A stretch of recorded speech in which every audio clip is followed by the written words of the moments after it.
Pásela yo. Bueno, buenas noches, muchas gracias. Quiero darle las gracias a la AME por la invitación y a Baxalta por toda la logística para que pudiera venir y como siempre es un gusto venir y encontrarnos con los amigos. Este tema, vimos cómo Jaime nos presenta y Ángeles un caso de hemofilia adquirida y la catástrofe que puede ser esto en el mundo de los adultos. Realmente esta no es una patología de niños, yo llevo muchos años manejando hemofilia y no he visto esto en niños, pero el mundo de los niños es el de la hemofilia congénita, que también tiene sus desafíos cuando vienen los inhibidores. Vamos a hacer un poquito de contexto muy rápidamente de los inhibidores para pasar a hablar de lo que es la profilaxis, que digamos que es como un tema nuevo en una situación que puede considerarse casi que de enfermedad ultrahuérfana, el mundo de la hemofilia congénita con inhibidores. Los inhibidores son la complicación más grave de un paciente que tiene hemofilia congénita, usualmente severa y que recibe tratamiento. Para que se hagan inhibidores es necesario que haya recibido tratamiento ese paciente. Hasta un 30% de los pacientes con hemofilia severa y un 5% de los de hemofilia B pueden desarrollar anticuerpos inhibidores. El tratamiento de esos sangrados, como decía el doctor Jaime, se hace con los agentes de puente, donde el gran problema de esto es que un hemofílico sin inhibidor, y usted es hemofílico A, le pone concentrado de 8, siempre va a controlar el sangrado si usted le pone la dosis que es para el sangrado que es. Pero cuando el paciente tiene inhibidor, usted siempre tiene un riesgo entre un 10 a 20% de que el paciente no controle el sangrado con un agente de puente. No se sabe bien por qué en un siguiente sangrado, si lo controló en el anterior, en el siguiente puede no controlarlo con el mismo agente de puente y deba recurrirse a otro agente de puente. Esa situación de que no haya un 100% de control de sangrado es lo que hace desafiante la situación del paciente con inhibidor. Son anticuerpos neutralizantes contra el factor 8, ahora veremos un esquema específicamente en donde actúa, son policlonales, ya se ha identificado que la gran mayoría son de tipo IgG4 y tienen esta situación de ser un inhibidor específico de la actividad procoagulante, especialmente del 8 y del 9, porque también se han descrito para von Willebrand. Este esquema, este artículo del doctor Astermack, simplemente para mostrar en qué sitios, en qué dominios se van a presentar los anticuerpos y cuáles son los mecanismos de acción. Básicamente son contra los dominios A2 y A3 y entonces se inhibe ese acople del 8 con el 9 para ir a activar y ser el complejo tenaza, pero también pueden ser contra los dominios del C1 y el C2, en donde es una incapacidad en que se acoplen el 8 con el von Willebrand y los fosfolípidos. ¿Qué sabemos de la epidemiología? Distintos grupos, si tenemos registros o no tenemos registros, si son locales, nacionales, pero existe en el mundo un gran registro que está en Europa y se llama el grupo PETNET y el grupo RODAN, que son dos grupos que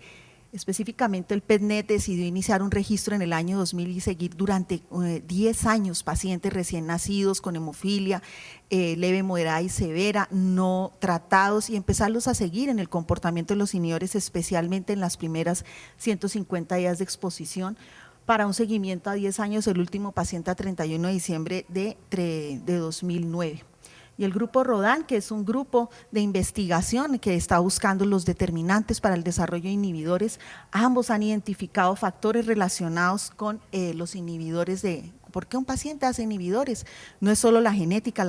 es súper importante, pero hay factores de nosotros, cómo formulamos, qué formulamos, las situaciones en que formulamos a los niños que puede incidir en el desarrollo de los inhibidores. Esta gráfica del estudio de los grupos PETNET y RODAN para mostrar cómo tienen 1.443 pacientes ingresados en su revisión de hemofilia A, tienen el 86%, hemofilia B 14%, y de los severos, aquí está el 67%, 2/3, tenemos cuántos pacientes tienen inhibidor, 179.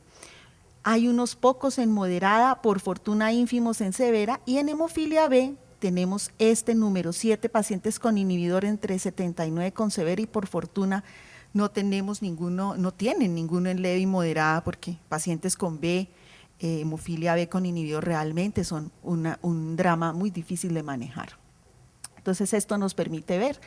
cuál es la frecuencia. ¿Qué sabemos a través del grupo PETNET?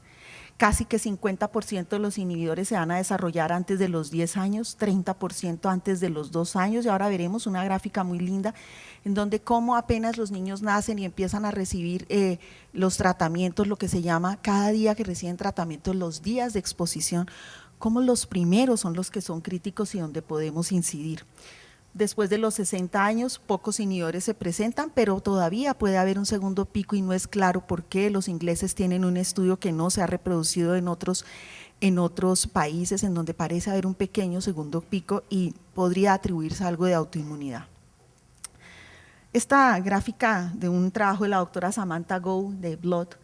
es muy interesante porque aquí ustedes van a ver cómo pacientes en demanda y en profilaxis, la profilaxis protege contra el desarrollo de los inhibidores en muchos estudios, no es claro bien, ahora se sabe un poco que dependiendo de las mutaciones podría incluso tener un efecto más benéfico. Pero lo que se sabe es que aquí tenemos abajo los números de días de exposición, o sea, cada día que el paciente recibe dosis de factor 8 contra la incidencia acumulada del desarrollo de inhibidores, vamos a ver cómo entre el día 10 y el 20 la curva se pone más inclinada, más empinada. Y no importa si estamos en profilaxis o en demanda, existe este riesgo. Pero después del día 20 parecen separarse y si el paciente está en profilaxis parece aplanarse la curva y tener una menor potencialidad de desarrollar inhibidores, contrastado contra un paciente que está a demanda, razón por la cual esto da soporte a cómo eventualmente si controlamos algunos factores aquí, la profilaxis es un elemento protector contra el desarrollo de inhibidores. Las mutaciones, la doctora Goh, como parte del grupo Canal y de todas sus investigaciones hizo un metaanálisis y revisó el tema de las mutaciones y cómo es el riesgo relativo agrupado para desarrollar inhibidores de acuerdo a la mutación del 8. Y cogieron la inversión del intrón 22 y la dejaron con un riesgo relativo de 1 y pusieron todas las demás mutaciones alrededor de ella y encuentran cómo grandes lesiones y mutaciones de múltiples exones se consideran mutaciones de alto riesgo para desarrollar inhibidores y otras como el intrón 1 se comporta muy similar a la inversión del intrón 22, pero las mutaciones sin sentido y las pequeñas de lesiones son de bajo riesgo para el desarrollo de inhibidores. Esto apoyando por qué es ideal que podamos hacer estudio de mutaciones en los pacientes con hemofilia A especialmente. Los factores no genéticos, ya decíamos que más el 50% de los inhibidores se desarrollan antes de los 10 años, usualmente entre las 10 y 30 exposiciones es el momento pico, pero todavía puede persistir hasta el día 150 de exposición. Ya se sabe que la intensidad de tratamiento es de alto riesgo, intensidad de tratamiento definida como aquel paciente que debe recibir más de 50 unidades por kilo por día, más de 5 días continuos, eso se llama tratamiento intensivo para este grupo de investigadores. Que la profilaxis se desarrolla con un factor potencialmente protector para el desarrollo de inhibidores, especialmente en mutaciones de bajo riesgo, y que hay que tener cuidado en la administración del factor 8 en momentos de activación del sistema inmunológico, porque parece haber ahí un factor estimulante y es difícil para el sistema inmunológico diferenciar entre la noxa ajena que está tratando de enfrentar y el factor 8 que se recibe para manejar un sangrado y lo puede considerar como noxa también. Este artículo es muy lindo, fue publicado el año pasado, lo recomiendo enormemente y es un artículo también del grupo de PetNet y tratan de establecer un modelo predictivo, un homograma para identificar el desarrollo de los inhibidores y ponen aquí un sistema de puntuación donde uno va sumando. Si tengo historia familiar de inhibidores, 4 puntos, si tengo mutación desconocida o una mutación de alto riesgo, lo que sea, 5 puntos por ejemplo, van 9. Si tengo intensidad de primer tratamiento, o sea, días de exposición con dosis promedio, ¿cuántos días tengo? Tuve 10,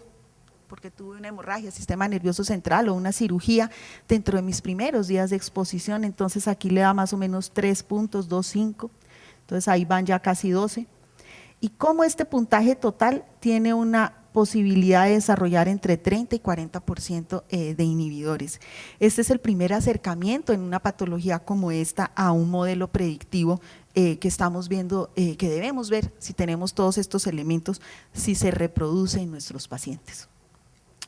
Esto como el contexto de la profilaxis con agentes de puente y ahora hablar un poquito de lo que es la profilaxis.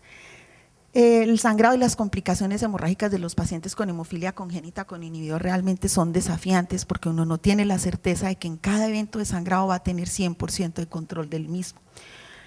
La profilaxis con los agentes de puente nace de la observación, por supuesto, de que el paciente hemofílico A o B, sobre todo A, hace referencia a esta presentación, de que aquel paciente hemofílico A sin inhibidor y con profilaxis tiene unos beneficios y se trata de extrapolar